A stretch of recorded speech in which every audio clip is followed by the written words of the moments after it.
গত ৩১ মে ২০২৬ তারিখে ফেনী সদর থানার মহিপালে জুলাই-আগস্ট ছাত্র আন্দোলনে ৪ আগস্ট ২০২৪ সালে নিহত শহীদ পরিবারের সদস্যদের সঙ্গে সৌজন্য সাক্ষাৎ করেন সংরক্ষিত নারী আসনে বিএনপি থেকে নির্বাচিত রেহানা আক্তার রানু এমপি।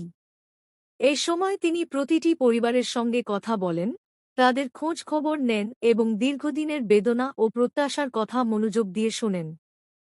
শুধু সংবেদনা নয়, মানবিক সহায়তার অংশ হিসেবে প্রতিটি পরিবারকে আর্থিক সহায়তা প্রদান করা হয়।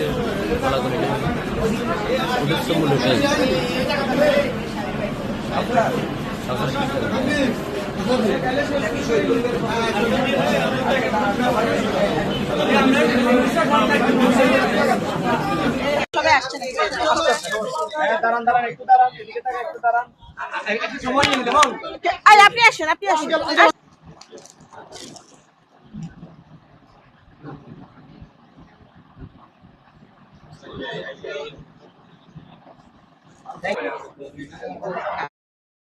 ও আপনার সাথে পরশু নামে দেখা হয়েছিল।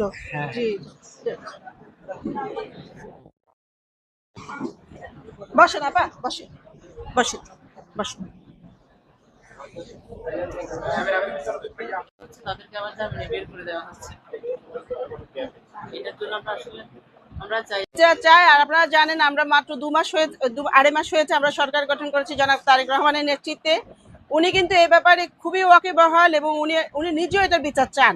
আর আমি জাতীয় সংসদের এই যে 7 তারিখে বাজেট অধিবেশন শুরু হচ্ছে, আমি সেখানেও এই বিচারটা চাইবো সবার সামনেই, আমি নিজেও চাইবো। এবং সরকার এই বিচারের ব্যাপারে কিন্তু ভীষণ আন্তরিক। ইনশাআল্লাহ আপনারা আস্থা রাখতে পারেন তারেক রহমানের প্রতি। ইনশাআল্লাহ বিচার হবে, বিচার আপনারা পাবেন। পুলিশ তৎপর না, পুলিশ তৎপর হতে হবে ইনশাআল্লাহ। পুলিশকে তৎপর হতেই হবে।